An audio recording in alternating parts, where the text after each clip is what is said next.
Muy buenas tardes, bienvenidos a la tercera y última sesión del Foro 100 de las Redes Fundación Caja Canarias. Esta cuarta edición finaliza hoy analizando, como acaban de escuchar, uno de los podcasts de ficción, audioserie, radionovela 2.0, como queramos llamarla, más importante de los últimos tiempos. Acaba justamente de estrenar y de finalizar su segunda temporada en la plataforma Podium Podcast, y hoy nos acompañan su director y creador Polo Menárguez, el responsable de toda la estructura sonora de esta producción, que está protagonizada por Marta Nieto y por Luisa Era, Teo Rodríguez, su responsable, y uno de los actores principales en esta segunda temporada, Juan Vinuesa. Y si me lo permiten, no estaba en el guión, evidentemente, pero sí nos gustaría dejar constancia, por un lado, que mandamos un saludo y un apoyo muy importante a los vecinos de los municipios de Punta Gorda y de Tijarafe, en la isla de La Palma. Estamos todos muy preocupados con el incendio forestal que ahora mismo está asolando la isla y que además se acerca al astrofísico, al Roque de los Muchachos, y hay muchos ciudadanos desplazados. Esperemos que pueda ser controlado cuanto antes. La isla de La Palma, como ustedes saben, ha sufrido el año pasado una erupción volcánica, y ahora esta nueva tragedia pues nos tiene que tener a todos muy alerta, y sobre todo arropando a los ciudadanos de la isla al completo y de estos municipios. Y por otro lado también, hace una hora nos acabamos de enterar del triste fallecimiento de alguien que creo que todos queríamos, aunque no lo conociéramos, que era Francisco Ibáñez, el creador de personajes inolvidables como Mortadelo y Filemón, Rompetechos, 13 Ruedas del Percebe. A mí personalmente es desolador, porque creo que en la infancia de todos los que tenemos un poco más de 40 años pues ha sido vital en nuestra conformación como seres humanos. Yo además tuve la fortuna de conocerlo personalmente, y bueno, son esas noticias que no querés escuchar aunque sean inevitables, y le mandamos un recuerdo muy, muy, muy profundo. Bueno, yo, como ustedes saben, lo he repetido en las dos sesiones anteriores, vuelvo a repetir, por mucho que lo intente, que no soy ni puedo ser José Antonio Pérez Ledo, que es el coordinador y director de este foro. Estas jornadas las hemos trabajado conjuntamente desde el año 2021 y no ha podido estar con nosotros, pero él, como siempre tan generoso, pues me mandó algunas de las notas que ya había preparado. Y en el caso de esta mesa sí que a mí me gustaría, además, casi con absoluta exactitud replicar lo que él me había enviado, ¿no? Porque había una introducción que a mí me gustaba mucho, es obra suya, y que él conoce muy bien y sabe por qué lo ha hecho, porque conoce perfectamente esta producción, les conoce a ustedes, y además me había transmitido personalmente que está fascinado con este trabajo. La Fera ha sido un boom en el mundo de la ficción sonora en España, está recopilando, está consiguiendo muchísimos premios, viene de llevarse muchos Ondas debajo del brazo, uno de ellos además Teo por el trabajo sonoro a nivel personal. Y él decía así, me dijo, me enviaba, ¿no? Cuando empezó el fenómeno de los podcasts en España, la gente de la radio estaba inquieta, ¿no? Decía él, dice él, pensaban que llegaban para sustituir a la radio, pero ningún medio, y lo hemos visto jamás nunca en la historia, ha devorado a otro. Al final, televisión, radio, ficción sonora, redes sociales, todos consiguen convivir, algunos pasan mejores épocas que otros. El teatro, por ejemplo, lleva en crisis no se sabe ya ni cuántos años, y ahí está, y sigue siendo protagonista. En el caso de la radio y el podcast ha ocurrido quizá para él, nos dice José, algo mejor, y es que la ficción sonora ha encontrado su género, su propio estilo y hasta su propia métrica, ¿no? Y ha incorporado profesionales de otros ámbitos, y algunos de estos géneros, estilos, métricas y profesionales han pasado a la radio, dándole un nuevo vigor y un nuevo impulso. Y José considera, y yo estoy de acuerdo con él, que la ficción sonora además ha hecho a la radio todavía mejor de lo que ya era. Hoy tenemos a tres personas que vienen de tres ámbitos profesionales absolutamente distintos, pero que convergieron en un proyecto para él, y para mí también, alucinante como es la Esfera.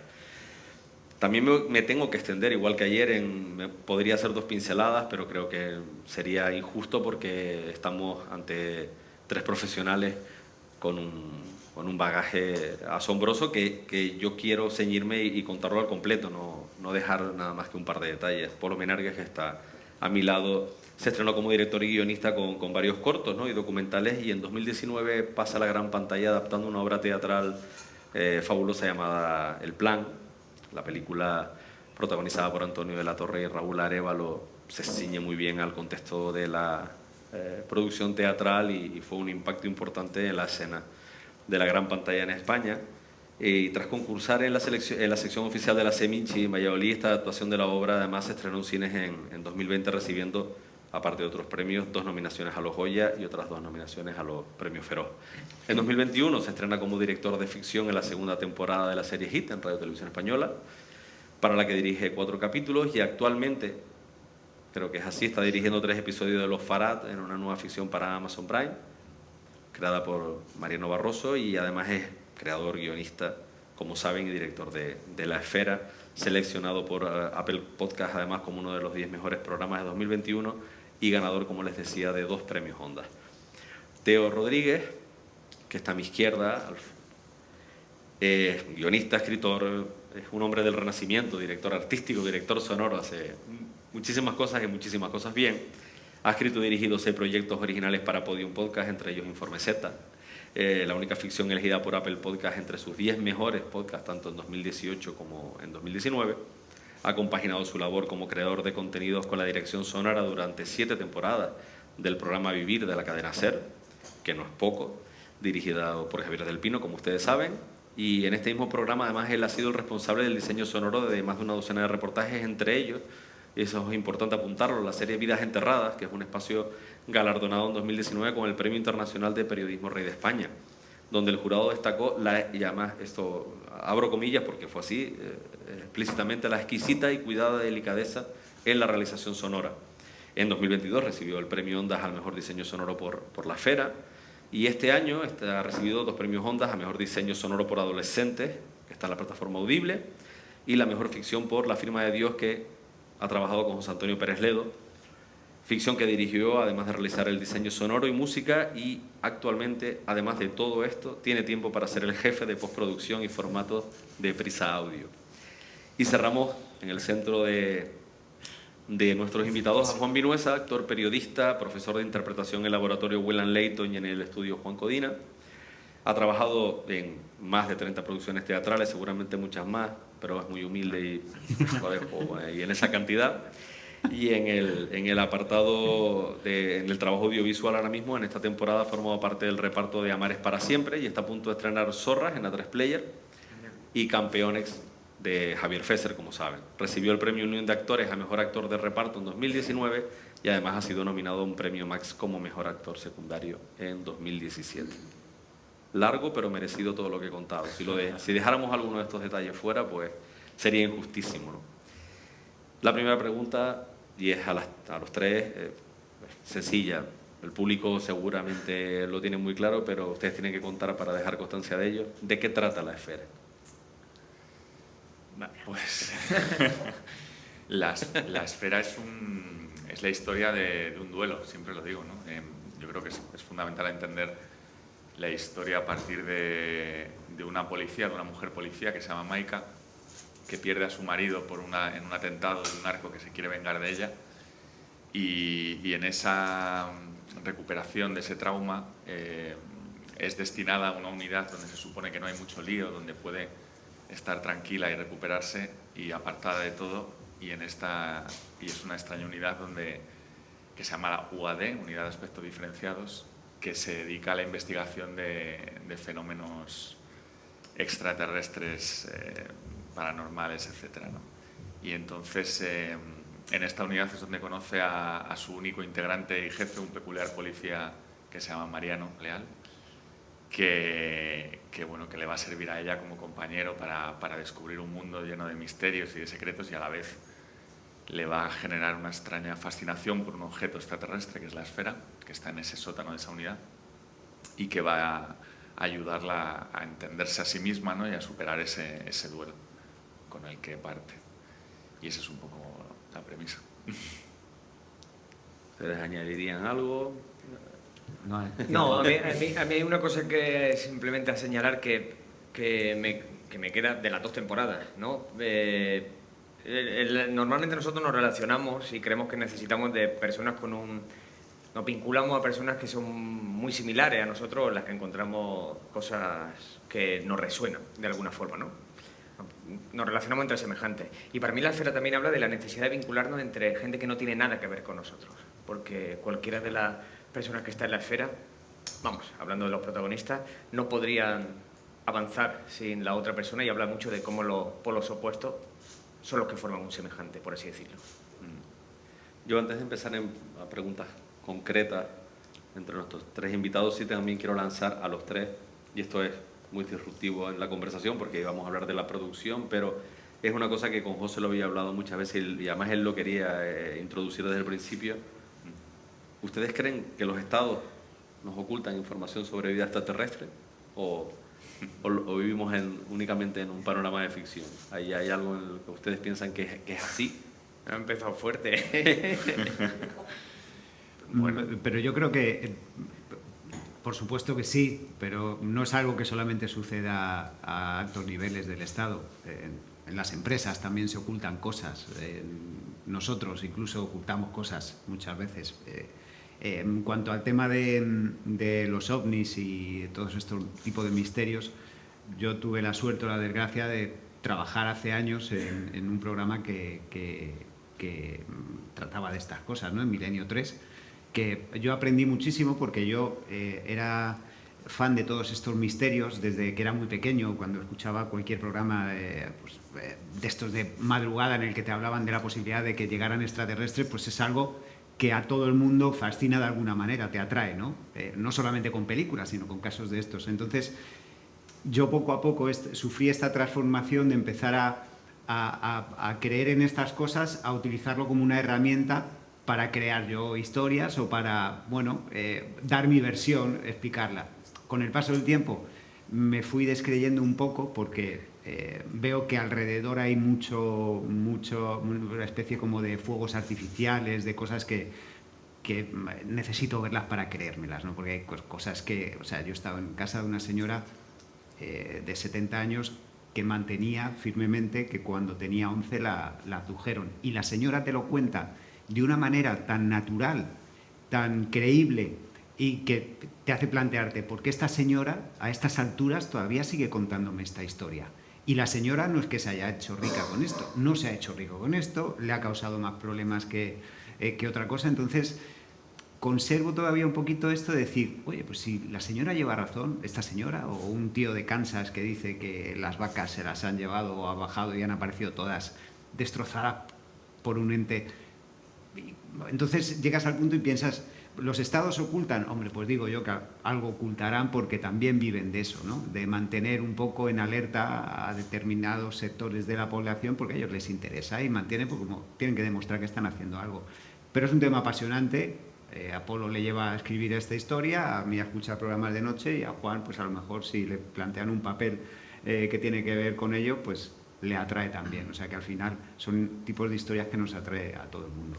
Y que el problema creo que también es el problema o lo interesante es la iconografía que manejamos. Es decir, cuando a mí me han hablado siempre de vida extraterrestre, hemos pensado en ET o en Alf o en mi amigo Mac, ¿sabes? Es decir, pero que vida extraterrestre pueden ser moléculas o una estructura que procede de algún de un planeta que no es nuestro, ¿no? Queremos el merchandising, ¿no? Claro, exactamente, ¿no? Entonces yo siempre me imaginaba a una persona a una figura de 1,70 m entrando en mi habitación y viniendo por mí, ¿sabes? En mi pueblo de Granada. Pero sin embargo, ¿qué es la vida extraterrestre? No sabemos. Pueden ser moléculas, pueden ser, como digo, estructuras. De hecho, prácticamente está ya confirmado que sea, es decir, se ha ocultado información, ¿sabes? Y que... No, claro que se ha ocultado. O sea, la respuesta a la pregunta en mi caso es claro que o sea, hay partes de los estados dedicados a investigar esto. Claro, hay departamentos enteros que se ocupan de estas cosas.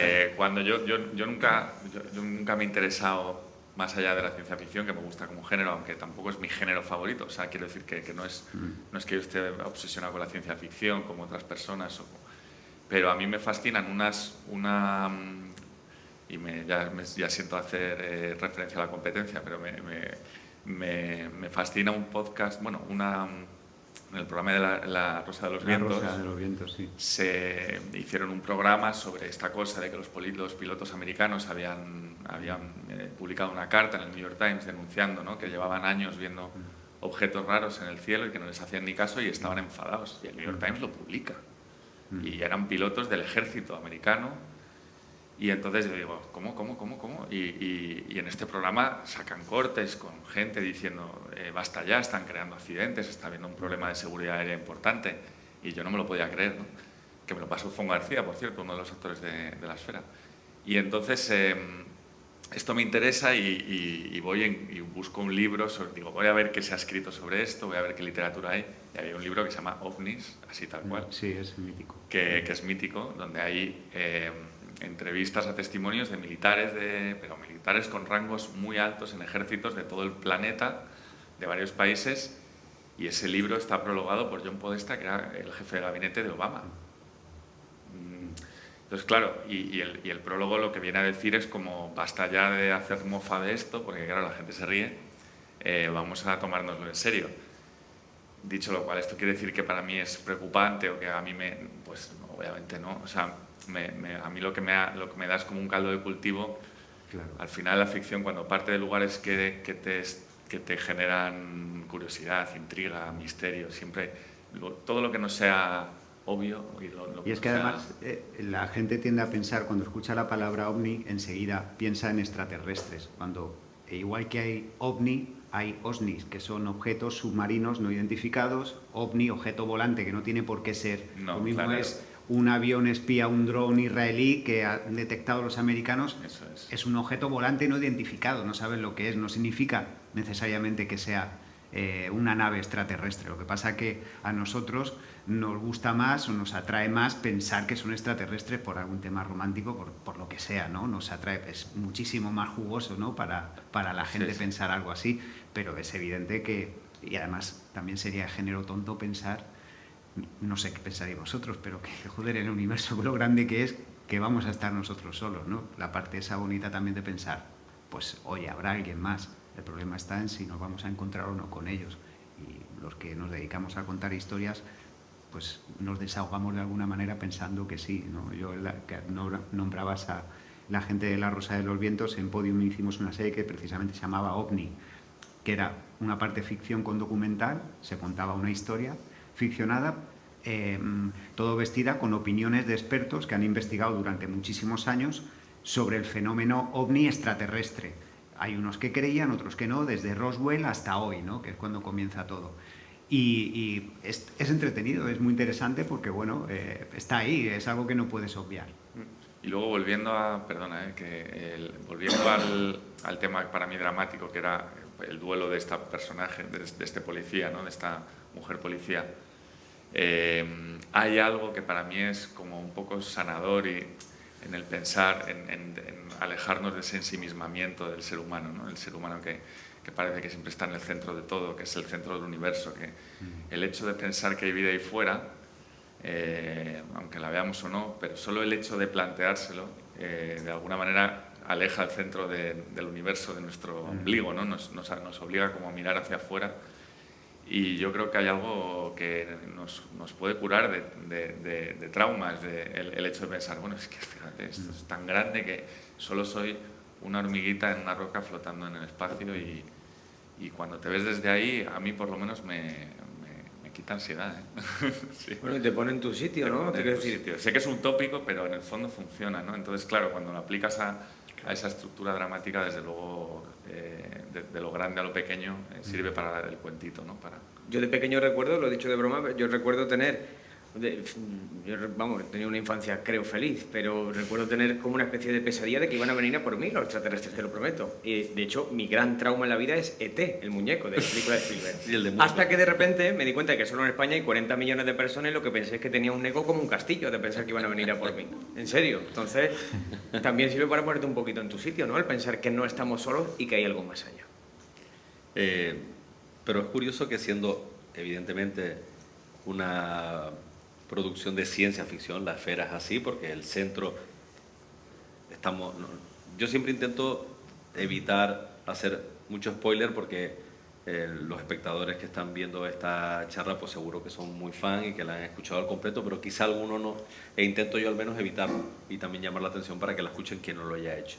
Pero bueno, fundamentalmente es una serie de ciencia ficción que gira en torno a una esfera extraterrestre o a varias, y aún así, al menos yo tengo la sensación, y por eso se lo planteo a los tres, sobre todo a ti cuando has creado, Polo, la historia, que en la segunda temporada se aleja muchísimo lo que es el núcleo del relato de la ciencia ficción para ir a la condición humana, porque hablamos de un protagonista que tiene una esfera, que es consciente de que hay algo, que lo utiliza también desde un punto de vista teológico para crear unos fieles y crear una comunidad, y es muy pragmático a la hora de utilizarlo políticamente, al final en condición humana, para tener poder, únicamente poder, poder real, poder terrenal, del más básico, del que toda la historia ha existido, utilizar a las masas con determinados mensajes para traerlos y tener tú la capacidad de controlarlo.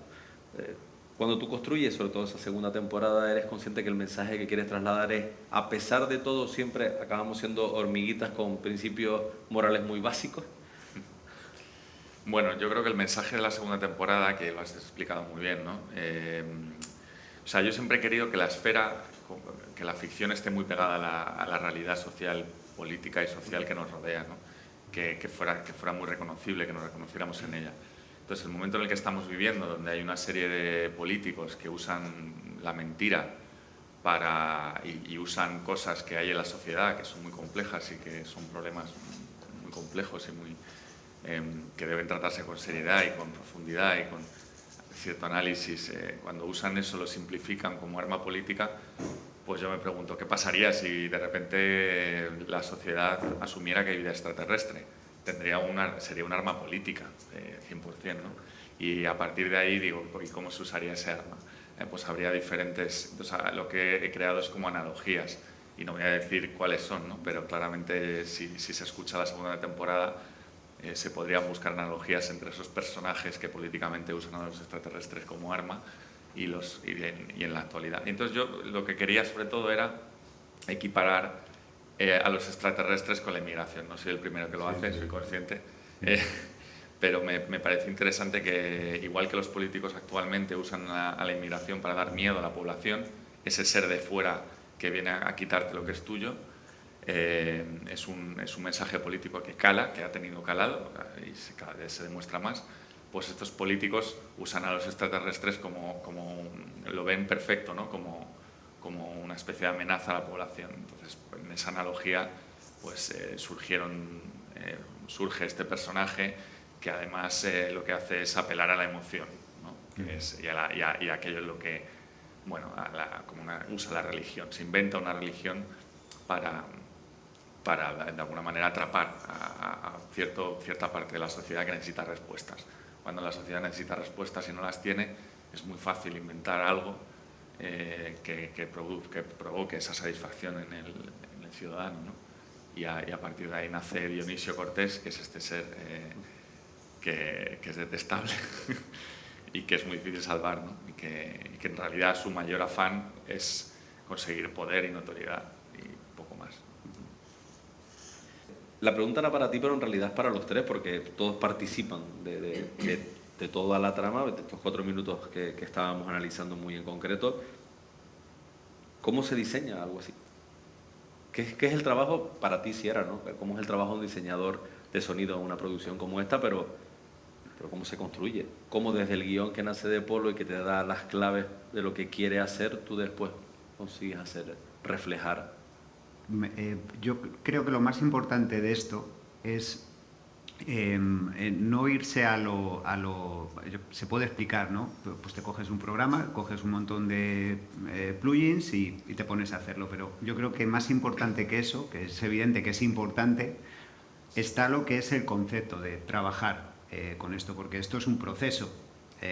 Evidentemente necesitas una historia que esté bien construida, para que cuando tú te encargues de hacerla sonar, para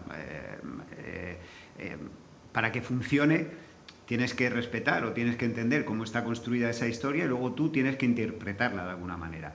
En el momento en el que tú quieres hacer la interpretación de algo que está escrito en el papel, debes hacerlo, pero también debes tener el consenso o el entendimiento con la persona que lo ha escrito. Y esta persona no es que no se trata de que esté de acuerdo contigo, no. Es que esta persona te tiene que dar la posibilidad de que tú trabajes en ese texto. Yo alguna vez lo he dicho, lo hice con Ledo, lo hice con Polo. Leo la historia, una historia, las dos son historias buenísimas, La firma, La esfera, y la pregunta para los dos fue lo mismo. Llegados a este punto, ¿puedo trabajar en ella? ¿Me dejas que me ponga a hacer? Y la respuesta, sí, claro, tú tira y adelante. La libertad, una vez que tienes la libertad para trabajar, la seguridad de que vas a poder ser creativo con este texto, con esta historia, eso es muchísimo más importante que un buen programa, que 4 o 5 plugins y demás, porque esto es como un cúmulo, tú vas acumulando emociones, entonces tú vas trabajando. Yo soy muy pasional para esto, yo estoy trabajando y a lo mejor me levanto o si me emociono mucho, se me va la cabeza, me pongo a llorar porque he hecho algo que realmente me ha gustado, o me levanto y llamo a mi mujer para que escúchate esto, tal. Me pongo muy nervioso, tengo que salir porque lo vivo mucho, ¿no? Entonces, si se produce un corte ahí, si yo llegara a Polo todo emocionado, o a Ledo, o a quien fuera, mira lo que creo que he hecho, que creo que funciona y tal. Si te encuentras ahí un tope, hostia, para mí eso es fundamental. Por eso, si luego al final poner sonido, no quiero decir que sea sencillo, pero es lo menos importante de todo, ¿no? Porque sí, te puedes poner delante, pero es que no todo el mundo sabe lo que es cómo manejar un programa de audio. Para mí es mucho más importante entender cómo se trabaja esto. Porque tú al final, yo quiero pensar que los que nos dedicamos a hacer este tipo de trabajo contamos historias. Yo estoy interpretando una historia de la manera que yo la escucho y estoy intentando dar soluciones a problemas o a maneras de contar que tiene Polo. Y yo lo hago con mis herramientas. Igual que el actor lo hace con las suyas. Yo creo que porcentaje está repartido, 33, 33, 33 y el 1, bueno, para el que lo quiera, ¿no? el que sobre. Pero es un trabajo que debe ser complementario. Yo quiero hacer mi trabajo, quiero tener mi espacio para poder añadir a esta historia lo que necesita. Luego ya podemos entrar en detalles si quieres. Pero por ejemplo, ¿la pieza musical seleccionada para este sí, tracto la es pieza, tuya o viene ya de guión? La pieza la seleccionó Polo porque, bueno, hay partes que él cuando está escribiendo, igual que yo cuando escribo, pienso en la voz de la persona que lo va a hacer, o cuando estoy dirigiendo algo, pienso en lo que va a sonar alrededor para yo transmitir, para meterlo en contexto, ¿no? Entonces Polo tiene la idea muy clara. Además, en esta pieza funciona muy bien.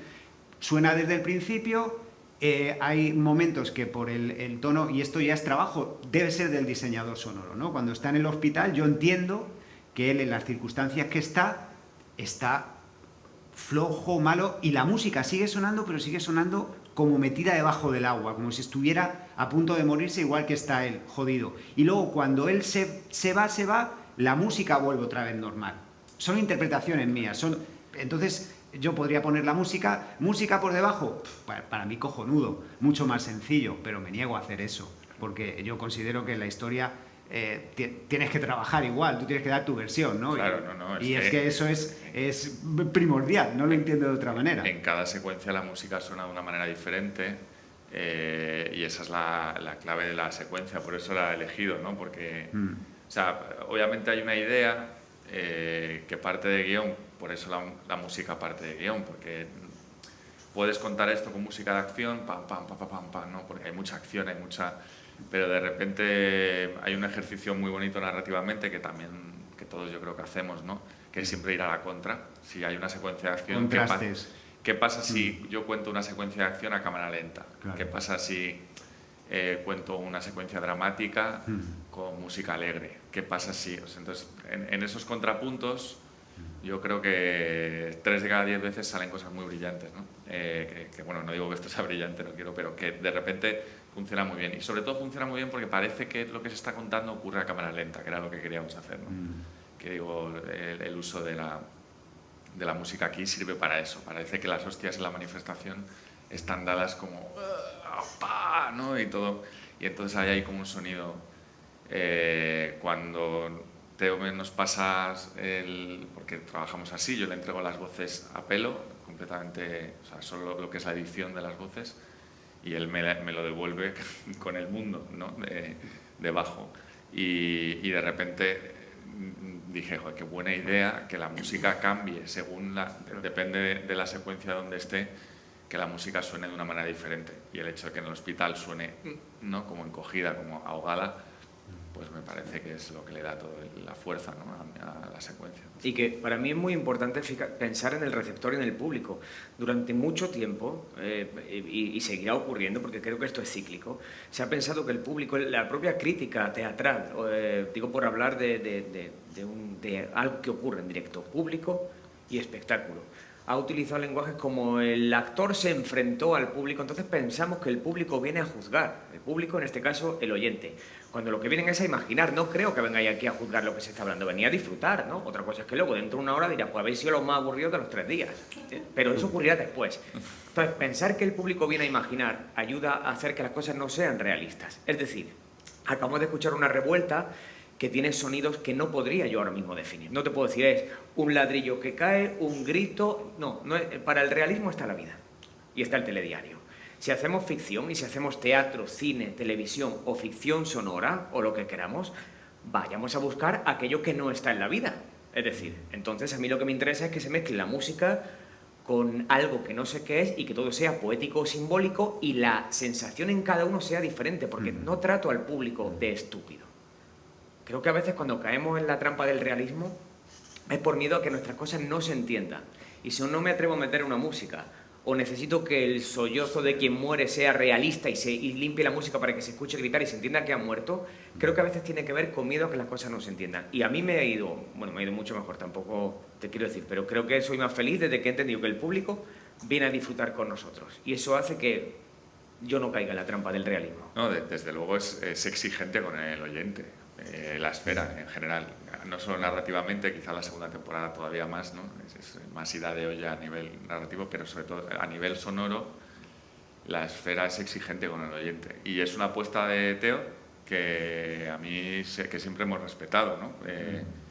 Hay una cosa que es la claridad, que a veces tienes la duda de decir, es que no, cuánto importante es que se oiga el diálogo, ¿no? Y esto, por ejemplo, en cine, cuando estás en mezclas de un capítulo de una película, hay siempre una especie de lucha entre el diálogo y el sonido, ¿no? Porque al final los diseñadores de sonido quieren que suene el mundo debajo de los diálogos.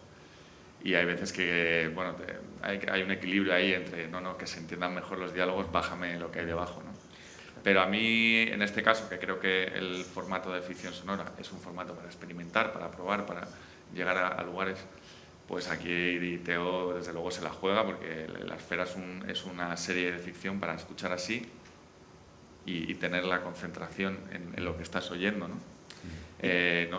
No puedes, si la escuchas de fondo te vas a perder todo. Claro, y que yo creo que algo muy importante en la ficción, agrupando las disciplinas que he nombrado antes, para mí, por encima del qué está el cómo. Es decir, estamos siempre intentando pensar qué vamos a contar, cuando creo que la forma es muy importante. Yo puedo ir a ver una función de teatro y te digo que es de una pareja que se separa, y eso es un qué, un contenido que he visto millones de veces, pero la manera en la que me lo cuentes puede enamorarme y hacer que sea lo mejor que haya visto nunca. Entonces creo que la importancia de la forma y del artificio, que es una palabra que muchas veces nos cuesta nombrar aquí a los profesionales de la cultura, creo que es importante. Hombre, artificio, en este caso ya te digo yo que es muy importante, porque es que a mí me gusta pensar, lo hemos escuchado aquí en unos altavoces, yo, aunque ha habido alguien que casi me ha tirado ladrillos a la cabeza, yo hace tiempo que empecé a trabajar pensando en gente que solamente lo escucha con auriculares, no, ya ni en el coche, ¿no? Hubo una anécdota muy graciosa con un chaval que fuimos a un curso y estaba yo poniendo el ejemplo, digo, a mí no me jodáis, no vais a escuchar esto que me tiro trabajando en que si yo quiero que se note unos pasos por detrás que te da la vuelta a la cabeza y tal, no me lo escuchéis en un Twingo, porque es como, no sé, esto hay que escucharlo bien con auriculares. El chaval se cayó, tal, no sé qué. Cuando termina la charla me dice, ¿vas a la estación de tren? Vale, pues si quieres te llevo en mi coche. Dice, pero es un Twingo, si quieres, ¿no? Entonces, joder, es algo que yo creo que ya nosotros escuchamos la música con auriculares, estamos pegados a los auriculares, pues... Y escuchar con auriculares nos da muchas más ventajas porque no todo el mundo tiene un sistema de Dolby Atmos en su coche o en su casa para poder disfrutar, ¿no? Entonces yo trabajo para escuchar en auriculares porque hay detalles que lo vas a escuchar, lo vas a sentir ahí y te lo vas a perder si lo escuchas en tu casa, en la cocina, en el coche o en un equipo de música, por muy bueno que sea, ¿no?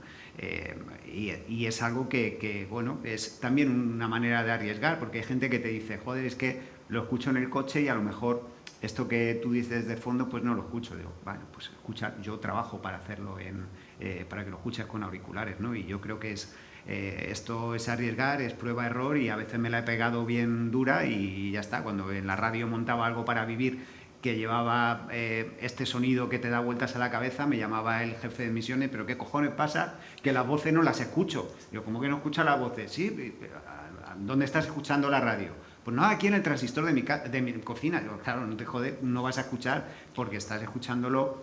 Claro, a lo mejor es arriesgar demasiado, pues tengo que volver y frenar un poco, ¿no? Porque es la radio, no es... pero bueno.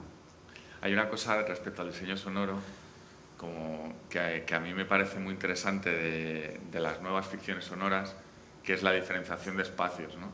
Tú en el cine, claramente, con un plano de situación diferencias un espacio, ¿no? Plano general de un hospital, ya sabes que estás en un hospital. Plano general de la manifestación, estoy en la manifestación.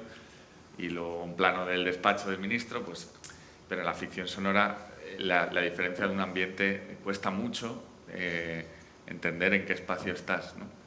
Entonces, ¿cómo hace Teo la transición de un espacio a otro a través de ciertas transiciones, ¿no? Que no puedo reproducir aquí con mi boca, pero que es muy interesante para entender que nos estamos moviendo de un espacio a otro, a la vez que, por supuesto, le da una identidad sonora a ese espacio, ¿no? Pero en este caso, por ejemplo, me parece un buen ejemplo para ver la dificultad que tiene de un montaje en paralelo, de cómo en varios espacios suceden varias cosas a la vez. Cuando las ves es más fácil, cuando las oyes, y en el fondo lo que hablábamos el otro día, ¿no? Hay un lenguaje propio. A lo mejor el oyente no está identificando cada espacio a la perfección, pero sí se está llevando una sensación de que hay cosas que transcurren en paralelo por el uso del diseño, ¿no? Que es lo importante. En realidad es la idea de que hay varias cosas que suceden a la vez, sin la necesidad de explicar al detalle cuál es el espacio. Y a veces son detalles muy simples, que lo único que hay que hacer, yo lo digo y lo repetiré siempre, lo único que tienes que hacer es simplemente leer y escuchar lo que estás leyendo. Tomarte tu tiempo, te cierras los ojos y escuchas. Y son detalles mínimos y muy sencillos. Si yo tengo, como decía Apolo, una escena que está en exterior y otra está en interior, como pasa en La Esfera, que hay escenas que pasan dentro de un coche, pero a la vez está pasando algo fuera del coche, ¿no? Pues joder, es muy sencillo. Si yo quiero que esa transición se siente que es la misma historia en paralelo, me invento un camión que está dando marcha atrás, se escucha el pitido fuera, pi, pi, pi, y dentro del coche también se escucha. Enseguida pensamos que el tipo que está dentro del coche es igual que el que está fuera, porque están escuchando el mismo pito. Esto es cuando estás en tu casa y pasa una ambulancia por delante de tu casa. La estás escuchando tú, el que vive en el primero, en el segundo y en el tercero. Son recursos muy sencillos, lo único que hay que ponerse a pensar un poquito y al final funcionan. O los ladridos del perro de arriba o el niño que molesta de al lado. Son detalles que son muy simples. Lo que hay que hacer es perder un segundo para pensarlos. Bueno, y desde luego adoptar el lenguaje y usarlo, claro, al final es una narrativa sonora, ¿no? Es un código que aprendes y que usas, sí, tú claro, lo tienes muy incorporado, pero tampoco es tan claro, ¿no? O sea, quiero decir que yo creo que es relativamente, entre comillas, novedoso, o sea, que las radionovelas antes o las ficciones de antes, si no me equivoco, era de otra manera, ¿no? Había un narrador que era el que te iba llevando y tal, y en el momento en el que te planteas eliminar un narrador, claro, es cuando te obligas a tener ideas sonoras que expliquen estas cosas y de ahí sale eso, ¿no? Por cierto, uno de los mayores éxitos en radionovela en España, que fue Amarrosa, el director y autor era de aquí, de Tenerife. Es decir, el gran Guillermo Sautier, el gran éxito le pertenece a él. Sí. ¿Cómo te quedas? Pues no te lo esperaba, esto es por... Eso te lo tenías guardado desde hace 2 semanas. No, me he venido ahora. Los invitados de las 3 mesas, ustedes hoy también. Lo han mencionado. Sean... No eres el primero. No, pero todo es cierto que cuando estamos enlazando un poco la conversación y yo tengo, pues claro, muchísimas preguntas que hacerles, pero vamos seleccionando en función de cómo la conversación, porque ustedes son los protagonistas, pues vaya discurriendo. Sí que es verdad que me están poniendo muy fácil. Yo, como ayer decía, ponía como ejemplo futbolístico, que Juan y yo somos muy de fútbol. Ponía el símil de que yo, bueno, al final no dejo de ser hoy, ayer y antes de ayer, el portero suplente que está toda la temporada sentado comiendo pipas en el banquillo y de repente en un partido importante se lesiona el principal y dice, pues tengo que salir ahí y a ver lo que pasa. Porque claro, José Antonio Pérez Ledo, pues el portero titularísimo de este foro. Me lo están poniendo muy fácil porque en las conversaciones están a veces, además, concluyendo algunas de las reflexiones con una pregunta que ya tenía preparada sin quererlo, y en este caso además él estaba muy obsesionado, y lo hablábamos, para preguntar si ustedes creen que hace falta un narrador o no en la ficción sonora. Si el narrador ahora mismo ya tiene que desaparecer de la escena o tiene que ver también con la construcción del guión. Yo creo, bueno, ahora yo creo que Teo tiene su... Yo creo que las normas, tiene que haber un narrador, no puede haber narrador. Yo qué sé, en el cine, por ejemplo, durante una época había mucha voz en off y ahora está como peor vista, y sin embargo la voz en off de Goodfellas o de Barry Lyndon a mí me parece maravillosa, ¿no? Yo siempre digo, intenta usarlo de una manera diferente, inteligente y con cierta gracia y con cierta malicia. Si hay un narrador, que el narrador lo sea por algo, ¿no? Tenga un sentido dramático, que esté ahí un señor contando lo que ocurre, o una señora. Yo intenté no hacerlo, me acuerdo que Teo me lo dijo en un principio, ¿no? Lo hablamos, ¿no? Sí, pero yo bueno, creo nunca que estuvo en el guión, ¿no? Realmente, pero... Fue la primera versión, que fue cuando encontramos el recurso de las notas de voz. Que había, sí es cierto, yo soy en este sentido, yo reconozco que soy bastante radical, ¿vale? Vengo porque quizá tenga un pequeño traumita de gente con la que coincidía en el mismo espacio y en mi opinión abusaban demasiado del narrador cuando ya tenemos elementos para suprimir palabra, incorporar efectos. Es que el ejemplo es claro. ¿Para qué necesito yo a un tipo que me dice que en el bosque está cayendo una tormenta de la leche cuando puedes hacer sonar la tormenta? Es un ejemplo muy básico, pero se puede trasladar al resto de la historia. Yo me opongo a los narradores, pero Informe Z, lo digo porque la he hecho yo. No es que tenga un narrador, tiene 7 u 8 narradores. Ellos cuentan cosas, pero lo cuentan desde dentro de la historia. En el caso de La Esfera pasa igual. La propia Maika es una narradora de la historia, porque ella va contando cosas fuera de la acción con sus notas de voz, te va guiando. O sea, el narrador debe guiar la historia y lo puedes utilizar para unir diferentes partes, pero como un elemento narrativo más de la historia, no un narrador omnisciente que te va contando. No, porque pienso que hoy tenemos los recursos, no solo narrativos, sobre todo sonoros, para intentar ahorrarse palabra y hacer que la historia suene y sobre todo que la cuenten los protagonistas, que para eso está. A mí me encantan los diálogos cuando están bien hechos, porque te ahorras, te puedes pasar. Yo hace muchos años pensaba, digo, joder, algún día escribir una novela solo con diálogos. Lo mismo se me fue un poco la cabeza, ¿no? Pero se pueden contar las historias. El plan, sin ir más lejos, yo llevo todo el día pensando en el plan por los ejemplos que habéis estado.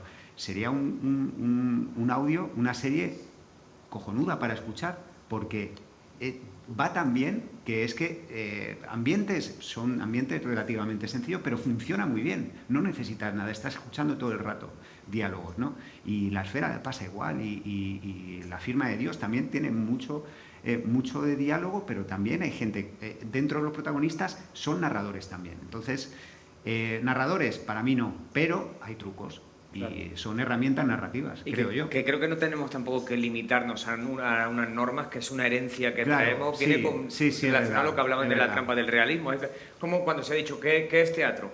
El teatro es una persona que quiere algo otra que se opone a ello, el conflicto. Yo creo que no es necesario tampoco el conflicto en teatro. Estoy más cercano a lo que piensa Peter Brook, que dice que si hay una línea, un espacio, una persona, ya puede haber teatro. Entonces, si creemos que es necesaria la figura de un narrador, creo que nos estamos limitando. Es muy probable que lo enriquezca, porque de hecho el conflicto creo que enriquece mucho un texto teatral, un espectáculo teatral. Pero puede haber, ¿qué pasa con el teatro postdramático? ¿Puede haber teatro sin conflicto? Sí. ¿Puede haber ficción sonora sin narrador? Sin duda. Yo creo que teatro sin conflicto no puede haber, Juan. ¿Que no puede haber teatro sin conflicto? ¿Que no puede haber? No, es una broma, es un poco de broma. No, a mí... Que ni se te ocurra. No, Pena. es que... Me encantaría debatir, es que te has venido arriba y te has venido abajo muy rápido. es que te he visto que venías así ya y he Sí, dicho, venía no, es que la ficción sin conflicto a mí me... Sí, es que tiene... Claro, que no te interese. No me mira, interesa en absoluto. Exacto, que no te interese. Y hay poemas escénicos Conflicto que es hoy la me esencia. aburren. Ya. Y hay Yo ahí estoy un poco con Polo, ¿eh? No, y hay directores y tal, pero ¿de qué hablamos? ¿De que sea interesante o de que exista? Es decir, yo no quiero que exista solo el teatro que a mí me interesa. A mí me interesa el teatro... Sí, yo también. No vamos a yo meter en la también cárcel a nadie por hacer teatro sin conflicto, pero y Estamos de podemos acuerdo. permitirlo. Sí, me escucho audiolibros de la teoría de la relatividad. Pero ¿sabes Claro, por qué o sea, viene todo que- esto? Claro, total. Viene todo esto porque yo me cansa mucho el purismo. Es decir, ¿sabes? sí, Entonces, sí, hay bueno, eso es gente terrible. que va Sí. con las escopetas cargadas a Sí, ver sí. cosas Sí. por las características y Sí, sin sí. verlo lo Sí, juzga. sí. Y Sí, dice, sí, oh, verdad. una ficción sonora sin narrador, ¿pero dónde vais? Digo, pero perdóname. Sí, es verdad. eso- No, pero Si nos más quedamos bien- anclados donde pero siempre, yo- entonces quedémonos aquí Pero y, ese no, es el y que no problema. nazca ningún artista. Ese es el problema. Hace ya muchos años, y yo creo que Ana, que está por aquí, conoce la gente, porque ella ha trabajado con la gente de Radio Nacional, y yo tuve que sufrir una mesa muy similar a esta, en la que a mí se me ocurría decir que las narraciones... Pero no está sufriendo, ¿verdad? No, para De momento. hoy estoy sueltecito. Similar en Eh, cuanto a forma. Claro, y en Radio Nacional yo les dije, yo escuchaba Radio Nacional a Juan José Plans y lo escuchaba, un tío que hablaba todo el rato y decía lobo y sonaba un lobo por debajo y era narración todo el rato. Os estoy diciendo que yo lo escuchaba, pero eso ya es antiguo. No podéis seguir haciendo lo que se hacía hace 20 años o 30 años. Bueno, se me tiraron como lobos a que, bueno, ¿cómo vas a decir? Volpini y tal, no sé cuánto, como... este viene ahora a contarnos las teorías nuevas de... Y te estoy hablando de hace 10 años, cuando estaba en Milenio 3, o sea que no tiene nada que ver a lo que es hoy. Los que van con la escopeta cargada, cualquier voluntad que tienes por innovar o evolucionar, joder, pues yo no quiero que en una ficción sonora suene sonido telefónico de un teléfono. Pues nos inventamos un recurso en el que se cambie la voz y suene normal y cambiamos la escena como se hace en el cine. Punto. ¿Se puede hacer en audio? Sí, se puede hacer. Pues ¿por qué no lo vas a hacer? Pues igual así en todo. ¿Narradores? Pues no quiero un narrador que me diga que está lloviendo. Y así muchas cosas. Si nos quedamos anclados y nos regimos a las normas que es que hoy en día no tienen, Claro. creo yo, sentido, hostia, nos estamos limitando nosotros mismos como creadores y como entes creativos, ¿no? Entonces yo me niego a eso y me pelearé con quien me tenga que pelear. Yo estoy 100% de acuerdo contigo, yo creo que es la base, pero a mí lo que me da miedo de estos planteamientos es acabar haciendo lo contrario, que seas tú el que le digas dentro de 10 años a un chaval que ha puesto un narrador no, claro, pero que en el fondo No. digo, yo digo, narrador sí, narrador no. Yo creo que es mejor no, porque hay maneras de hacerlo, sobre todo por quitarte una losa de encima de martes 27 de julio, Ana entra por la puerta y saluda a su madre. Hola mamá, ¿qué tal? O sea, eso no tiene mucho sentido. Ahora, si de repente eso lo haces con cierta gracia, cierto estilo, y ese narrador de repente tiene algo que está aportando porque reformula esa técnica, yo que sé, no sé cómo explicarlo, ¿no? Sí, pero sobre me todo ha que lo puesto- hace con malicia, con me ha cierta puesto el gracia. ejemplo de Goodfellas, pero es que es un No, narrador que total, es la historia. total, o sea, sí, no sí, es sí. alguien de, No, y de sobre fuera. todo que está muy bien escrito. ¿Cómo se llama esta? ¿Qué? La de la portada de la chica que sale con las rosas. American Beauty. American Beauty. Claro, tío, quítale el narrador de esa película, que es todo. No puede. total, la voz en off, pues, Entonces, por eso claro, digo que yo no que me si- niego a eso. que Pero si está- lo consigues hacer bien y Claro. tienes un narrador bien, Claro. como el de American Beauty, por ejemplo, ¿no? Que está muy bien escrito, que tiene una personalidad que da gusto oírlo, ¿no? Que, Claro. Pues yo, en principio, no lo censuraría, dicho lo cual. Claro, en unas ficciones más clásicas y donde el narrador es un poco como el de una novela, por eso son radionovelas, porque dices, pero si es que lo que están haciendo es leerme un libro. Eso sí que, digo, claro, para mí es otra cosa, es otro género, es audiolibro que tiene su público y su sentido, ¿no? pero ya no es una ficción sonora. Si hay un señor que te está narrando y de repente entran voces cada vez que hay un guioncito, eso es estás leyendo una novela, ¿no? No estás creando, no estás usando este lenguaje propio que yo creo que tienen las ficciones. Eso es la diferencia. Por eso cuando te metes en cualquier plataforma y te venden ficción sonora o gente que se cree que ha hecho ficciones sonoras, y no, es que no el concepto de ficción sonora es pues lo que está diciendo Paul, o sea, es pues ver lo que estás escuchando. No quiero un narrador que me dé paso a personajes, a diálogos, porque es un audiolibro. Entonces, claro, para eso están los audiolibros.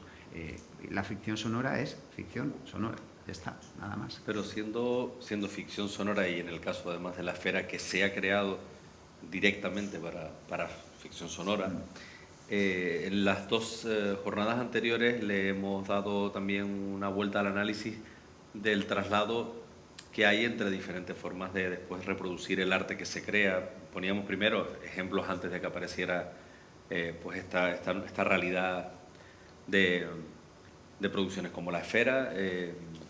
Nos íbamos hace 40 años poniendo el ejemplo muy sencillo de una obra como Las bicicletas son para el verano, ¿no? Empieza en teatro, después pasa a cine y acaba siendo novela. Y no solo acaba siendo, no al revés, que estamos acostumbrados a que una novela se lleva a cine, y no solo acaba siendo una novela, sino una gran novela como que llega a ser Premio Nacional de Literatura, ¿no? Fernando Fernán Gómez.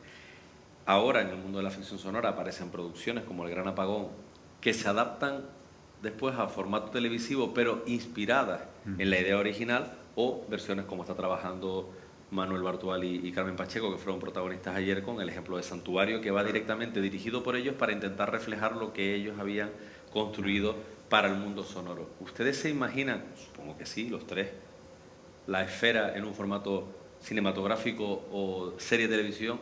Igual que hablamos en la primera mesa, voy a hacer multipregunta porque además los tres sé que tienen mucho que decir, y creo que todo se centra en la misma idea. Sé que lo han pensado, es imposible no pensarlo porque el oyente lo hace desde que le da el primer capítulo. En la primera jornada hablábamos de una producción como Guerra 3, que también, si te la imaginas en un formato audiovisual, sabes que está muy bien, pero sería costosísima. En el caso de La Esfera no digamos, si queremos reflejar lo que ocurre. ¿Se la imaginan igual, no inspiración, sino trasladada? ¿Lo harían con los mismos actores? ¿O crearían alguna cosa distinta? ¿O no? ¿O creen que La Esfera debe quedarse en el universo sonoro? Yo creo que Es que esto es algo que a mí es un tema que también, fíjate, me interesa bastante, ¿no? Por no decir me preocupa, y es la importancia del formato en sí mismo. A mí creo que La Esfera podría ser una serie o una película o un espectáculo de teatro, pero creo que tendría que cambiar muchas cosas. ¿Por qué? Para que el lenguaje en sí mismo tenga sentido. A mí lo que no me interesa nunca es cuando veo, por ejemplo, si voy al teatro y veo algo que podría ser un cortometraje pero llevado a escena. Digo, mira, dos personas hablando, pero ¿dónde está el recurso teatral aquí, ¿no? Quiero que se vea que haya riesgo. Teatro, que solo puede ser teatro. Ficción sonora, que solo puede ser ficción sonora. Entonces, si es una película, que se vea que entonces el lenguaje cinematográfico tiene sentido y que vaya más allá de simplemente los diálogos y una filmación, como ha hecho Polo, por ejemplo, con El Plan. En teatro es teatro y ves la provocación que tiene el lenguaje teatral, pero en cine salta mucho más allá de los recursos y hay unos flashbacks y hay unas ciertas cosas que aprovechan el recurso cinematográfico. Yo estoy muy a favor de las adaptaciones siempre que aprovechen el recurso o el lenguaje al que van. No empezar a hacer productos como churros. Lo odio, de hecho me parece un cáncer. Un cáncer no. Un problema enorme. A mí nada me haría más ilusión que convertir La Esfera en una serie de televisión para plataformas y para... yo creo que tiene un potencial brutal por muchos, sobre todo porque tiene dos grandes personajes, que es lo que necesita cualquier ficción, ¿no? Y yo creo que partiendo de esa base, claro que habría que reescribirla. ¿Pero te imaginarías a los mismos actores en los papeles? Duda, sí, por supuesto. Me encantaría, sería un sueño y yo creo que lo haría muy bien y además me los imagino perfectamente. Creo que habría que hacer un proceso de transformación con Luis Zaera, que podría hacerlo físicamente y que lo haría maravilloso. Y creo que Marta Nieto, aparte de que es una de las mejores actrices de este país, es que es Maika, ¿no? Es que o sea, yo creo que a todos nos ha pasado que ya trabajando en la serie ya es que ya te los imaginas. Yo como he dicho antes, necesito verlo, yo lo veo completamente. Sí, entonces, Por supuesto que sí, pero lo que sí considero importante por encima de cualquier otra cosa es que, en este caso, el creador de la serie esté incluido en ese desarrollo de la serie. Porque lo que Polo otorga a la serie es su visión, su personalidad, o sea, es el padre de la criatura, para entendernos. Entonces, nadie mejor que él para poder trabajar en esta serie. Yo respeto muchísimo lo que se hizo con El Gran Apagón, pero a mí no me gustó. Entonces, ¿por qué? Porque falta la esencia de esa serie, le falta el alma, y el alma, ¿quién se lo daba? Pérez Ledo. Entonces, si él hubiera estado, yo no sé hasta qué punto se implicó, no lo sé, pero, vamos, no tengo ningún problema de decir que no me gustó. Infinitamente me gusta más la ficción sonora, ¿no? Pero que los creadores estén implicados de una manera transversal en cualquier manera de contarlo. Si van a escribir un libro, una novela, tienen que estar de alguna manera, porque al menos supervisando, porque cae la historia en manos de alguien que, bueno, te puede salir bien, pero yo considero que es demasiado arriesgado. Y en este caso, además, en el sentido de que yo vengo del audiovisual, quiero decir que es mi lenguaje, yo trabajo dirigiendo audiovisual, es mi medio de vida, ¿no? y mi profesión. Quiero decir con esto, que no es lo mismo que si a un novelista le das la tarea de adaptar su propia novela. También es verdad que cuando adaptamos audiovisual trabajamos con muchos equipos, ¿no? Con productores, con guionistas, esa es la gente que te ayuda a desenamorarte de lo que te tienes que desenamorar para que la adaptación sea un éxito, ¿no? y funcione. Evidentemente yo como creador tendría ese problema, habría cosas de la esfera que me debería soltar pero que no funcionarían en el audiovisual. Claro. Y entonces seguro que, bueno, que como el audiovisual es un trabajo en equipo donde mucha gente participa, pues me ayudarían a soltar, ¿no? y a poderlo ver desde otro lugar. Dicho lo cual, hay una cosa interesante que yo creo que hablamos en su día, es que si la esfera tuviera una adaptación, a mí me gustaría que el sonido fuera protagonista en la adaptación. ¿Cómo explicar esto? ¿Y eso qué significa? ¿En qué se traduce? Pues que no lo perdiéramos de vista, ni en el guión, ni en la puesta en escena, ni en el audiovisual. Muchas veces el sonido es como lo último, ¿no? Cuando ya está puesto el plano en los actores, no sé qué, hay un señor que aparece con la pértiga, casi como molestando. Sí, sí, sí. Y luego parece que en el diseño sonoro de las series y tal, aunque es cuidadísimo y tal, a mí me encanta ese proceso, me parece el más interesante. Haneke, por ejemplo, decía que era el que más le gustaba, porque es la construcción de un mundo de la nada. Y me parece que es muy bonito, que sería bonito aproximarse a la adaptación de la esfera teniendo muy en cuenta que es una ficción sonora y que el sonido intentar hacer cosas diferentes, ¿no? y que tuviera un... Yo eso es un ejercicio que hago mucho, escuchar las series, escuchas Chernobyl, como que luego ya vi entrevistas de, bueno, pues me impactó tanto cómo sonaba esa serie, cómo transmitía simplemente con sonidos, cosas que dices, cómo suena la radioactividad, ¿no? Pues ahí suena dentro. Hay un trabajo de diseño sonoro que luego, leyendo artículos de revistas y especializadas, resulta que los tipos que trabajaron el diseño sonoro son diseñadores sonoros que han trabajado en medios solamente sonoro y son, pues, de lo que estamos hablando aquí, ¿no? Ellos cuentan su historia con sonidos y, claro, visualmente ya Chernobyl es lo que es, pero luego ya como suena, pues es que le hace subir de una manera increíble. Por eso, bueno, me gusta que Polo piense eso. No, y trabajar el fuera de campo, ¿no? Y las cosas que suenan y no se ven, que eso es muy sugerente y que en el audiovisual funciona muy bien. Sí. Cómo contar algo solo con el sonido. Decías tú, Guerra 3, que también sería una gran serie, y si en este país la gente invirtiera en lo que tiene que invertir, ya sería una serie Guerra 3. O sea, es que es absurdo que no lo sea, debería serlo. ¿Es muy caro? Bueno, ¿y qué? ¿Por qué? Porque aquí siempre estamos con presupuestos de gente hablando en habitaciones, o sea, y estamos haciendo series para todo el planeta. ¿Por qué no llega aquí nadie y pone Bayona acaba de hacer una película con 65 millones? O sea, ¿por qué no podemos pensar así? ¿Por qué tenemos que pensar en que nuestras series tienen que ser...? No, queremos series costumbristas. Claro, gente hablando en cocinas. Costumbrismo. No, ¿por qué no lo podemos hacer? Claro que sí, lo que necesitamos es el dinero para hacerlo. Pero Guerra 3 podría ser una serie, y ya debería serlo, La Esfera podría serlo, no es tan cara como puede parecer en realidad, porque en realidad la esfera hay mucho diálogo en muchos, o sea que en realidad no es tan... Hay algunas escenas que lo son, pero yo me planteo, digo, igual se pueden contar desde el sonido esas escenas también, ¿no? Casi como homenaje, pero bueno, que ya son dudas. Lo que sí que tengo claro es que la historia funcionaría en audiovisual.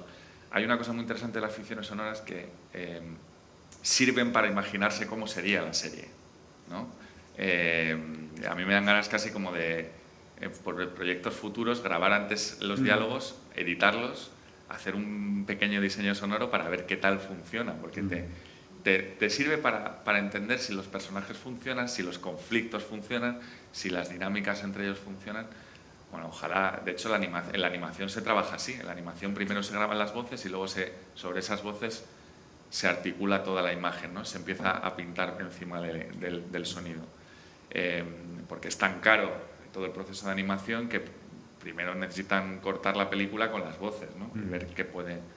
Y yo creo que en la esfera se prueba, en El Gran Apagón, en Guerra 3, se prueba que esa ficción funciona a través del sonido.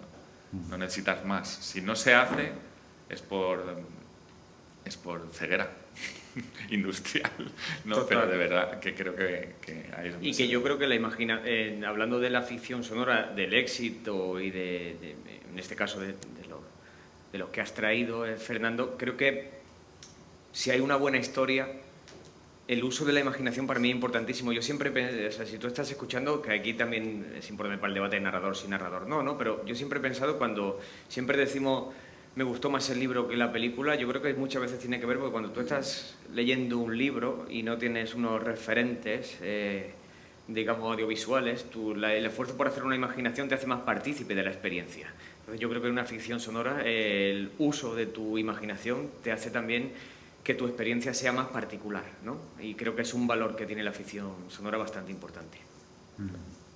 Es curioso, volvemos otra vez al elemento mágico que ha ido enlazando estas 3 jornadas, porque empezamos hablando de imaginarnos, ¿no? la traducción en otros formatos de una ficción sonora, pero en la propia conversación entre ustedes 3, casi al final, salió el término costumbrismo en la conversación. No veníamos del libro inicial, y esa es la pregunta recurrente a la que hemos estado en las 3 mesas, que además obsesionaba mucho tanto a José como a mí cuando empezábamos a imaginarnos estas mesas de debate. El género de ficción sonora en España está muy marcado. O sea, básicamente estamos hablando de ciencia ficción, de terror, pero apenas hay costumbrismo, hay drama. ¿Por qué? Pues yo, bueno, no sé qué opináis, pero yo creo que como está maltratado en otras industrias y en otros medios, hay un punto en el que la ciencia ficción es cara de producir y digamos que entonces que es como un lugar perfecto porque es más barato producir una ficción sonora obviamente que una ficción audiovisual y hay más libertad en ese mundo, no sé cómo explicarlo, es como una cosa de decir aquí sí puedes hacer esto, ¿no? Y aquí la suspensión de incredulidad está más a favor, el oyente es más cómplice, se permite más riesgo, ¿no? Y yo creo que ha habido una invasión, es verdad, del género en la ficción sonora, también porque es un medio sugerente y eso al género le viene muy bien y porque, no sé qué opinas. Sí, yo completamente de acuerdo. Y volviendo un poco a la apuesta por el visual, este tipo de series, yo creo que también hay que hacer un poco de autocrítica y a veces quien toma las decisiones para producir o no series de este tipo, me gusta pensar que no es que no las quieran hacer porque las historias no sean buenas. Yo creo que en el fondo no las hacen porque no se sienten capacitados para hacerlas. Y porque ejemplos nos dan todos los días. O sea, no pueden hacer una serie de José María García y ver a José María García con unos auriculares que salieron en 2005, ¿no? Cuando estamos hablando de un tipo que hacía radio en los 80. Entonces, si ese mínimo detalle, que a lo mejor nos damos cuenta 3 personas o 4, pero coño, eso ya te dice mucho de lo que hay detrás. Ves series americanas que sí, los americanos son malísimos, pero es que los americanos lo bordan. Es que ves Chernobyl o ves series que es que te estás creyendo que están pasando ahí. Y aquí la cagan con unos auriculares o se le va uno una ropa. Hubo una serie hace años que estaba en los años 80 que era... Es que la gente no iba... Es que, coño, llevaban camisetas que en aquella época... O sea, que es también, o sea, casi mejor prefiero que no lo hagan. Porque si la cagan de esa manera, yo creo que... Pero eso no también sé, es... pero eso tú que estás metido en sí, esta industria... entiendo, claro. Yo pero- lo estoy sufriendo lo que dices porque todo es dinero. O sea, al final, que José María García lleve los cascos que tiene que llevar... a ver, yo acabo de hacer una serie ambientada en los años 80 y todo el rato la obsesión era que todo lo que estuviera delante de la cámara fuera de los años 80. Hemos metido algún gazapo, sí. Y No va por ti, ¿eh? No, te lo digo porque me identifico con Pero me imagino al director de esa serie diciendo, Claro, que yo no... mierda, claro, los cascos, ya. Claro. Pero que en el fondo eso es un atrecista que tiene una montaña gigante de trabajo y no tiene Ya. ni los recursos, ni el tiempo, ni el equipo Pues es a lo que suficiente me- para cuidar eso Claro, al detalle. con eso me refería de que Entonces, no estamos preparados a lo mejor para hacer ese tipo de cosas. No es que te dé igual, es que, claro, al final hay 50.000 historias delante de la cámara que es muy difícil controlar y para hacerlo bien necesitas mucho dinero. O sea, el equipo, pues es que, claro, estamos hablando de que a lo mejor cuadruplican el presupuesto las series que dices. Es que Chernobyl es, claro, es una obra maestra. Bueno, está muy bien escrita lo primero, pero aparte, claro, está hecha con un presupuesto.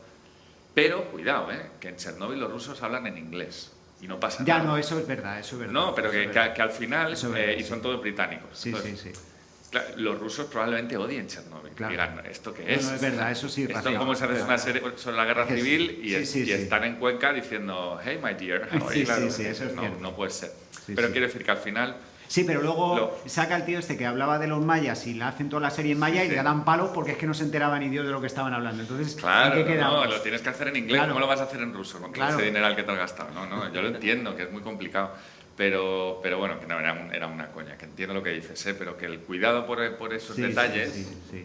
En la industria a lo mejor no es la Yo- misma. Ahí en Hollywood yo tienen, me creo- contaban, no sé, hace poco, que tienen naves enteras. Necesito una máquina de escribir. Pues tienen máquinas de escribir desde 1900 hasta nuestros días, catalogadas, todo un archivo de material, o sea, inmenso de cosas de atrecho que van trabajando, lo van guardando y van haciendo un trabajo de... Y perdona, de tienen empresas empresas dedicadas que se dedican a Aquí- abogados que analizan los guiones y te Asesores, pasan ¿no? informes Mm. de 90 a 100 páginas al detalle diciendo, en este guión, cuidado con esta máquina expendedora de Coca-Colas, que en el año 87 no existía todavía este sistema. Wow. Y te pasan un informe, yo lo he visto de un guión, del guión de Lovin Pablo, vi el informe que se había hecho y flipé. Claro, eso es un edificio que hay en Los Ángeles con 400 abogados leyendo guiones y yendo a... Eso es una industria, es una industria que se mide al detalle cada cosa que hay tal para no cagarla y tal. Entonces, yo que trabajo en las producciones audiovisuales en España con equipos maravillosos que hacen cosas imposibles con el dinero que hay, me gustaría, o sea, creo que probablemente llegamos a un nivel muy alto para el dinero que tenemos, ¿no? O sea, eso no me cabe la menor duda, porque es muy complicado y yo, claro, yo en rodajes lo sufro, todo el mundo lo sufre. Me acuerdo una perfecta en un hospital, yo rodando una secuencia en un hospital y entonces está el actor tumbado en la cama, no sé qué, no sé cuánto, y se me ocurre, mi padre es médico, se me ocurre mandarle una foto del set a mi padre. Mira, aquí rodando y tal. ¿Qué? ¿No me habías dicho que tu serie era de 1986? Y digo, sí, ¿por qué? Ese monitor es de por lo menos 2012. Digo, Claro. ¿qué dices, hombre, cómo van a cagarla así? Y Y me dice, ese monitor no existía cuando yo era muy joven. Y digo, que sí, hombre, ¿cómo no la van a cagar? Me acerco al monitor, lo giro y veo una etiqueta detrás. 2000... O sea, 2012. Y digo, me cago. Y claro, ¿ahora qué haces? 10 de la mañana tienes que rodar, pues ruedas. O sea, es que, ¿qué vas a hacer? ¿Cancelar el rodaje porque el monitor no? Luego es verdad que el equipo de digitales lo ha transformado, es una maravilla, ¿no? O sea, ya que me obsesioné con esto. Pero que en general todo está muy cuidado y todo está muy medido, pero necesitas que el espectador sea cómplice. Eso es así, la suspensión de incredulidad, por cierto, en el sonoro creo que gozamos de mayor complicidad. O sea, creo que hay más suspensión de incredulidad, el espectador, el oyente es más cómplice que en el audiovisual. Y pasa igual en la literatura. Pero aún así se trabaja, ¿eh? Porque a mí me gusta, Sí, yo estos detalles me gusta tenerlos muy en cuenta. Y si a mí en la primera temporada el Kinko iba en un coche cutre y tal, yo me buscaba un coche que fuera antiguo de los 80 mediados y que sonara mal, y también se puede crear atrecho sonoro con eso. Total. Los focos, no es lo mismo la luz de aquí, que no la escuchamos, que la luz que suena en los fluorescentes de una... ¿Me entiendes? ¿No? Claro. Todo eso al final aporta y va sumando, y al final te das cuenta y dices, hostia, pues esto es verdad, pues es cierto, pues suena así, o un grifo, o una ducha, ¿no? Total. O una cortina de baño, todo esto, pues intentas también llevártelo para que sea creíble, porque al final te lo tienes que creer, ¿no? Y que yo creo que para que la suspensión de incredulidad se dé, creo que es importante algo que ocurre en la esfera, y es que los personajes, de verdad, más allá de todo fuego de artificio, todo mundo de ciencia ficción, todo espectáculo, hay unas razones emocionales, que es algo que ocurre desde el principio de los tiempos en la... Mira, precisamente Juanjo Ramírez Mascaró, que ha escrito con Manuel Bartual, que ha estado aquí, Ahora sí. él tenía hace un montón de años, hablaba de una cosa que se me quedó grabada, un artículo, una cosa que hablaba de esto, y decía ¿por qué la película de Zuckerberg, la de Facebook, habla de términos informáticos, ¿no? Se mete en muchos temas ingenieros y tal? Dice, ¿por qué la película te toca o te llega? Dice, porque ves que desde el principio él lo hace por enamorar a una chica. Entonces, creo que si tenemos los cimientos emocionales, podemos disparar el universo hacia donde queramos. Claro. Y creo que eso es algo, yo soy un intérprete, a mí me llegó el texto, Y yo cuando la lo leí, dirección, igual. entonces creo que es algo a agradecer No, para no. el equipo de la esfera. Yo cuando la leí la primera vez, fue en julio, me lo mandó María Jesús, Lete, esta vez, ¿qué te parece? Yo creo que me leí el primero, digo, esto funciona de la hostia, porque te encuentras con dos personajes. Ya cuando iba leyendo Mariano y luego ya te enteras que va en silla de ruedas, digo, Claro. compro totalmente, que llega esta tía aquí, ¿qué le pasa esto? Esto tiene que funcionar, y porque al final, después de quitas artificios, quitas mierdas, quitas de todo, al final te quedas con los personajes y con lo que te transmiten esos personajes. Y si de alguna manera tú te identificas con ellos por algo, porque o te has encontrado en situaciones similares, en este caso era sencillo, en una pérdida. ¿Quién no ha perdido a alguien? Ya empatizas, ya te has ganado a Marta Nieto en este caso, o a Zahera por la cabezonería y funciona. Y ahí no estamos hablando de ovnis. A mí no me gana la esfera por los ovnis, me gana por la historia de los personajes. Lo otro es accesorio. Quita extraterrestres y pon menas. Te va a funcionar igual, ¿no? Entonces, Sí. Pero es muy interesante que estabas además comentando precisamente todo lo que se puede hacer sin recursos. Claro, porque los profesionales en España están y son como ustedes de magnífica calidad, pero hay que tener recursos para poder llegar a un punto más allá y poder trasladar en cualquier producción. ojo, que a mí me encantaría tener un estudio cojonudo para montarlo, pero lo hago en mi casa, con mis recursos. O sea, que a un nivel inferior, a mí me encantaría que tener unos estudios y tal, pero lo tengo que hacer en mi casa. O sea, que es una manera de llevar el problema que hay en el cine o en las series y tal, pues oye, que nosotros también estamos también limitados, ¿eh? Pero no, bueno, claro, es que escuchas los créditos de una ficción sonora de Spotify y flipas, ¿no? O sea, eso es una cosa que ayudante de dirección, auxiliar de no sé qué. Pero bueno. Que te diga Ana, ¿no? Que cómo hacía Guerra 3, claro, es que dices, es que es impresionante. Nosotros, esto es un Juan para lo mismo, ¿no? Bueno, otro tema, ya lo dejamos para el año que viene, el tema de los créditos. Ya lo dejamos para... No, pero yo les quería preguntar, claro, que dentro de esas estrecheces generales, está claro, además ustedes vienen radio, cine, teatro, televisión, pero al final un poco la hermana pobre o el hermano pobre en este caso es la ficción sonora, porque al final es así. Y aún así, ustedes, ¿por qué se enganchan? ¿Por qué entran en ese universo en cada uno de los tres casos y se meten aquí con la esfera?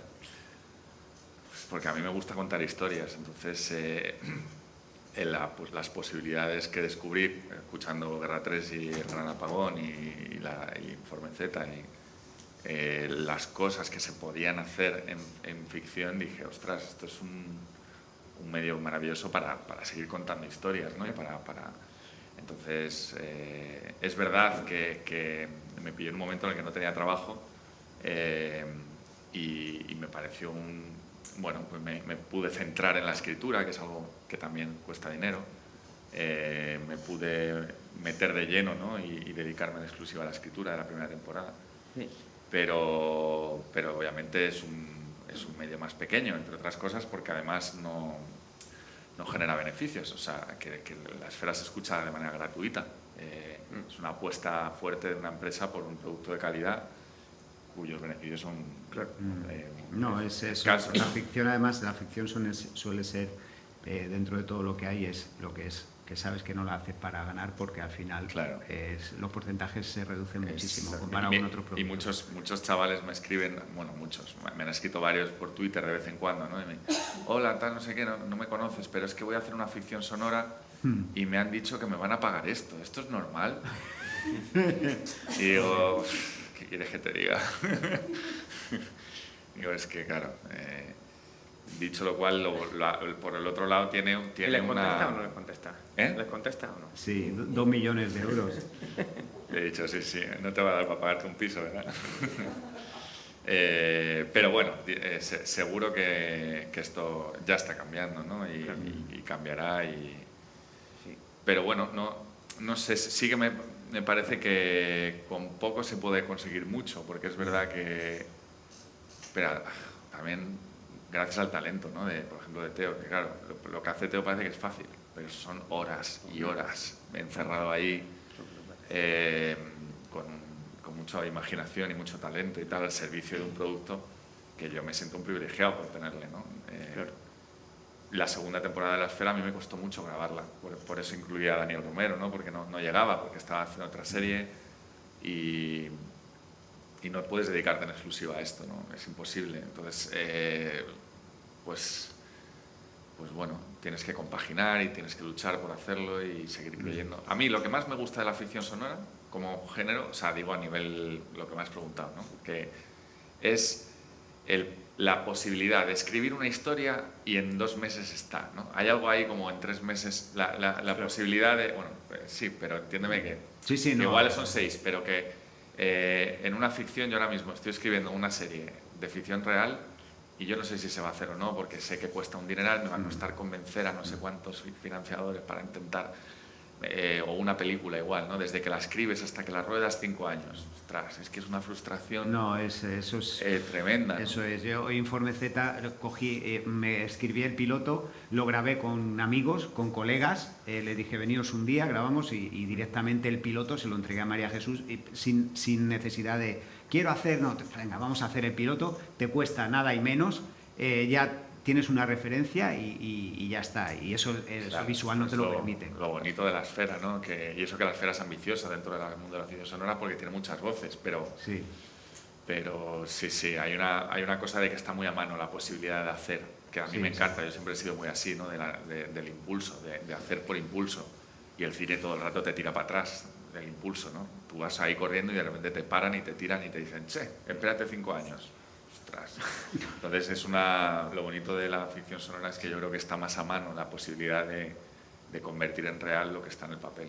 Y además, pero empieza no a frenarse, pero hay muchísima gente ahora que quiere escribir ficción sonora. Mucha gente que viene de visual encuentra a lo mejor por la falta de trabajo, porque no hay trabajo para todos, intentan trabajar en ficción sonora y se van acumulando propuestas de proyectos que no es como hace unos años, ¿no? Ana también lo sabrá, que no tiene nada que ver. Hace 4 años, 5 años, las propuestas que había para ficciones no es lo que hay hoy. Hoy todos los días recibimos propuestas, mira, léete esto, y cada vez mejores propuestas. O sea, es que se está mejorando en el sentido que ya no es que te llegue un Word con 4, una sinopsis, no, te preparan un dossier como hay para series visuales, bien explicado y proyectos muy, muy, muy chulos. Y actualmente es que, o sea, lo principal yo creo que a veces, uno tiene que encontrar siempre la razón para enamorarse de un proyecto, querer trabajar en él, ¿no? Que uno puede ser que te haga falta el dinero, también te digo, pero en este caso a mí me llama Polo y para mí Polo es un fin en sí mismo, yo voy a confiar mucho en él y luego conocerlo, lo digo en serio. Pero luego hay una cosa actualmente que yo creo en la ficción sonora. Yo siempre he sido enemigo de los apellidos que nos ponemos a los actores, actor de teatro, actor de cine, actor de televisión, a pesar de las trayectorias que te pueden dar esa letra pequeña. Pero creo que aunque el código, como digo, es diferente, en teatro tienes que llegar a la fila 27, ¿no? Y en cine los medios están trabajando para ti y como te pases, ¿no? reverberas en expresividad. Creo que en la ficción sonora hay algo que a mí me ayuda al que creo que es el mayor enemigo de un actor o de una actriz, que es el juicio. ¿Por qué? Porque yo estoy ante un micrófono con personas que me tienen que estar mirando, no se pueden ir de la sala. Y de repente estoy en una manifestación, pero si estoy en teatro tengo el apoyo de la escenografía y de mi cuerpo, de lo corporal. Allí no lo tengo. Si estoy en un cine tengo el apoyo del set, o si estoy en una manifestación voy a estar en la calle. ¿Qué pasa ante un micrófono si tengo que hacer que estoy en una manifestación? No puedo hacer que hago, tengo que hacer. Entonces, si aparece el juicio, no voy a estar. Y encima, si además son profesionales como Teo y Polo, lo van a pillar muy rápido y me van a decir que no. Creo que si en ficción sonora aparece un 10 o 20% de juicio, no se puede llegar a un resultado que comunique luego con el oyente. Entonces, a mí me parece que estar tú solo y tener que la palabra tenga que estar todo tu estado de ánimo, todo tu impulso corporal, tú tengas que con la palabra hacer todo el espacio y luego con todo lo que hace Teo, creo que ayuda mucho a eliminar ese juicio que muchas veces los actores nos ponemos por ego, por miedo a no estar bien. No, tú haz y ya en el equipo de dirección que te digan si es eso o es otra cosa. Ha sido una conversación maravillosa, pues se nos ha ido, vamos. Podríamos estar aquí toda la tarde, pero siempre antes de irnos, dentro de lo que ustedes puedan contar, me gusta hacer esa última pregunta, que es por un lado, ¿qué proyectos tienen ahora entre las manos? Y si entre esos proyectos que tienen, individual o colectivamente, hay algo de ficción sonora que se pueda contar, que estén al menos pergeñando, ¿no? No te digo que haya proyectos concretos, pero que los tengan en mente, que les hayan planteado. Hay que ser sincero. Y si se puede ser. Yo ahora quiero descansar. Yo ahora no. Si siempre tienes ahora te puedo decir, quiero descansar, no voy a hacer nada, pero lo mismo dentro de una semana. Esto siempre digo que la creación de historias tiene que ir por impulsos, porque las historias nacen de un estado tuyo, de ánimo, aunque parezca todo muy místico, es que es así, las historias te tienen que salir. Si no, no te puedes sentar y decir, venga, pues voy a escribir ahora esto. No, tiene que llegar el momento y lo haces. Ficción sonora, ahora atisbo un poco en el horizonte que me apetecería más un poco tomármelo con calma, pensar en escribir o adaptar una novela que posiblemente adapte, solamente el guión, no voy a hacer nada más. Adaptar el guión para audio, no para que eso ya se empiece a hacer, ¿no? Y es un trabajo también chulo y bueno, pero proyectos ojalá que lleguen. Con Ledo hay algo que estamos pergiñando que ojalá, ¿no? Pero bueno, bien. Juan, tú por ejemplo. Está mirando una fecha porque creo que venía aquí. Bueno, perdóname. No, pues entonces sigo con Polo y después cerramos contigo. No vengo. Mirando el calendario, es que igual otra vez, da igual. No, una fecha en teatro. Nada, mañana se estrena una serie en la que tengo un personaje secundario, Zorras, en A3 Players, basado en la trilogía de Noemí Casquet. El 18 de agosto, Campeones de Fesser, que tengo ahí un personaje pequeñito, pero fíjate, es uno de los proyectos a los que más cariño le he tenido en los últimos tiempos. Y estoy de gira con una función de Juan Mayorga, María Luisa, que es lo que estaba. Juan Mayorga. Sí, bueno, mirando. Qué bueno. Yo también puedo, bueno, pues al final es un chascarrillo de final de conversación, pero mira, la casualidad que por un tema de fechas, que creo que es por esta gira, Juan Mayorga, que iba a estar con nosotros dentro de unos meses para otro tipo de foro, hablar de otras cuestiones, no ha podido venir precisamente porque creo que ese día iba a venir porque Juan Mayorga es un muchacho que está muy liado, es muy amigo mío, es un meterme con él. aficionado tremendo al ajedrez. Sí, claro, él hizo Reykjavik. Y íbamos a hablar de ajedrez con él y tenía muchísimas ganas, pero me dijo esa fecha que me prepara. A ese te gana en fútbol, el de friki igual. Es complicado hablar de eso, pero bueno, acepto el reto cuando lo conozca de verdad. Ayer te tumbé. Ayer te tumbó, pero vamos. Me tumbó, pero queda mucha noche. Estuvieron hasta las 4 de la mañana, por ahí. Y Polo, tú... Bueno, yo no puedo nombrar proyectos concretos, ¿no? Porque no está publicado, pero bueno, empiezo una nueva serie como director por encargo, ¿no? Dentro de poco. Tengo Los Faraz a punto de estrenarse en noviembre para Amazon Prime y con un poco de suerte, pues mi siguiente película que espero poder rodar a principios del año que viene, ¿no? Que está como muy enfilada y prácticamente financiada. Esperemos que no te pongan ese top de 5 años en el... Sí. Bueno, ya estamos en esos 5 años. Ya han pasado 5 años. Estamos ahí, por eso lo he dicho. Porque digo, Si no 5 la adaptamos, años. pues la hacemos ficción. Si no la hacemos ficción sonora. Y en ficción sonora siempre está ahí, ¿no? Lo que necesito es el tiempo para escribirla bien y dedicarle el tiempo que se merece. Pero sí hay ideas, siempre hay ideas. Yo creo que escribir... para mí sí que es una manera de estar, o sea, es que es como lo que más me gusta, porque es el mundo en el que todo es posible, ¿no? Ese momento en el que estás solo escribiendo y entonces disfruto mucho soñando que se harán cosas, ¿no? Sí, sí. Bueno, antes de Muchas despedirnos, antes de despedirnos, quiero dejar en manos del público si se me aseguro que se me han quedado muchísimas cosas en el tintero, pero si quiere aportar algo o realizar alguna pregunta o un comentario a los invitados, Ahí, aquí los tiene. mejor no. ¿Lo habéis pasado bien? Les agradezco muchísimo tanto a Muchas Pablo, gracias. a Juan y a Teo habernos acompañado en esta jornada de clausura de la cuarta edición del Foro Enciende las Redes Caja Canaria. Nos seguiremos viendo en las próximas propuestas de debate y pensamiento que celebramos en nuestro calendario anual de actividades y les esperamos el próximo año en la quinta edición, que por ahora no podemos desgranar la temática central, pero que bueno, nos encantaría que además nos sigan acompañando ustedes tres, porque este tipo de propuestas se retroalimentan y acabamos siempre buscando nuevas fórmulas para encontrarnos y para contar cosas interesantes al público. Muchísimas gracias. Gracias.